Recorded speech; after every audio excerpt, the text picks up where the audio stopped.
direct tax shall be laid unless in proportion to the census or enumeration hereinbefore directed to be taken. So we're giving Congress power to tax. We already said that it was supposed to be enumerated, but we're going to go in and say, and you can't do any tax that's not based on enumeration. You can't. Are they doing it? Yeah. It's unconstitutional. Who's going to do something about it? Congress? No. It's our job. We've got to hold their feet to the fire. You can't do it if you don't know the Constitution. Section 10 of the Constitution tells the states certain things that they cannot do. Let's look at page 26, section 10-1. No state shall enter into any treaty, alliance, or confederation. Why? Because you're already in a confederation. You're already part of the United States. You can't be a part of their stuff too. What would you say if your husband or wife came home and said, "Sweetheart, I'm getting married"? Time out. You can't do that. You're already in an agreement. The other thing the states cannot do is grant letters of marque and reprisal, coin money, emit bills of credit, or make anything but gold and silver coined tender in payment of debts. Why gold and silver? Because it has real value. You pick it up and it's worth something. It feels like something. It's heavy. Not like those tokens they give us. This is real money. This is lawful money. It's authorized by the Constitution.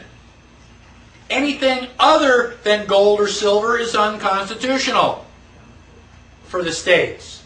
Now we're going to talk about money a lot more after lunch, so I'm just going to kind of leave that. But that is why I require silver for this class, because it is constitutional. It would be hypocritical for me to accept Federal Reserve notes, which are fiat, worthless paper.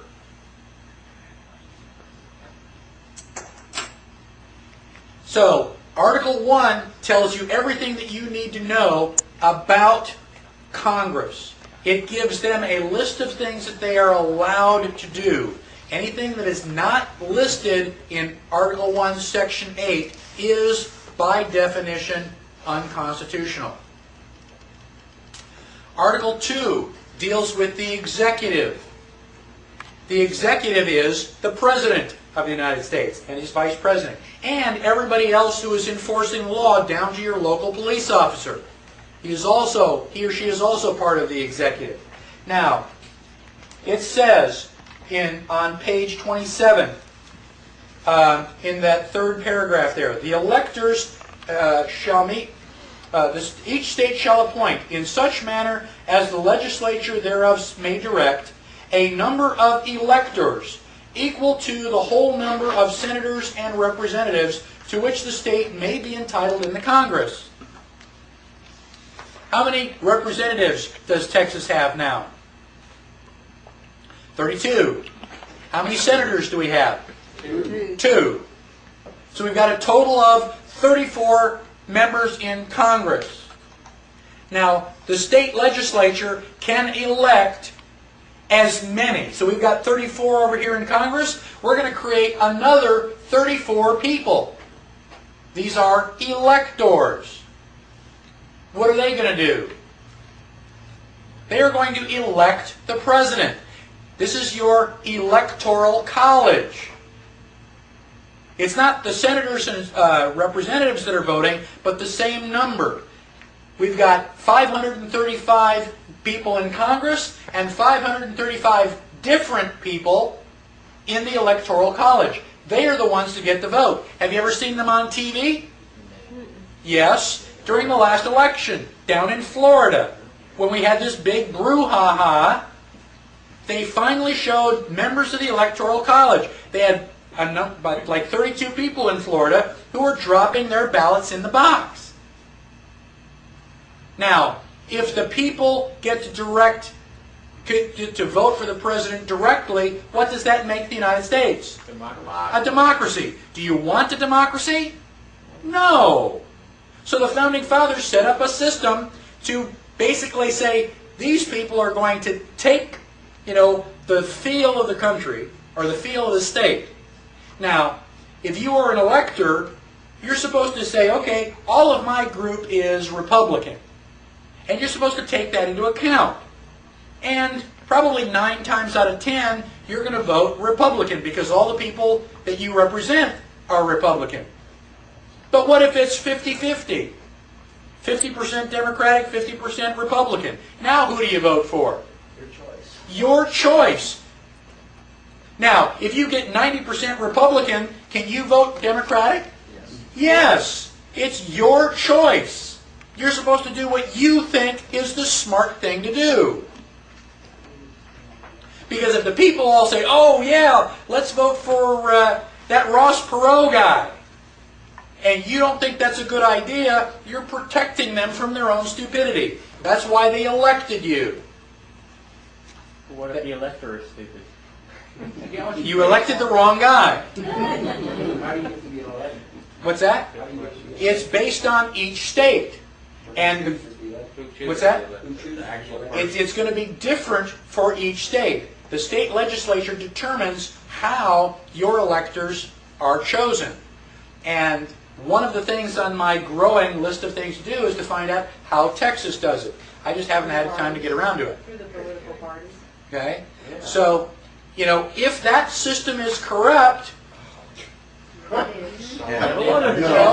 why are you voting for president? Why do we go out and cast our ballot? Does the popular vote mean anything? No.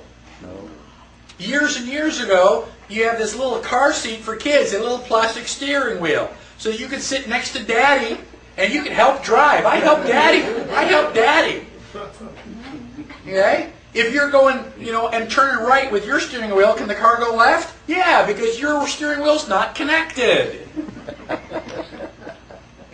If voting for the president meant anything, it would have been illegal long ago. Now, the vice president, go to page 28. It says, you're going to vote for, okay, but in choosing the president, the votes shall be taken by the states. Where am I? Okay, right at the top of the page. So the person having the greatest number of votes shall be the president, if such number be the majority of the whole number of electors appointed. And if there be more than one of such a more, okay. Where does it say the vice president? The vice president is the guy that gets the second number of votes. In every case after the choice. Okay. 3/4 of the way down that paragraph. Okay. In every case after the choice of making president, the person having the greatest number of votes of the electors shall be the vice president.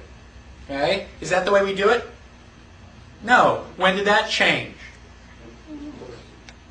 Had to change somewhere. Okay. That's the 12th Amendment. And we'll talk about the 12th Amendment. Now, one last thing before we go.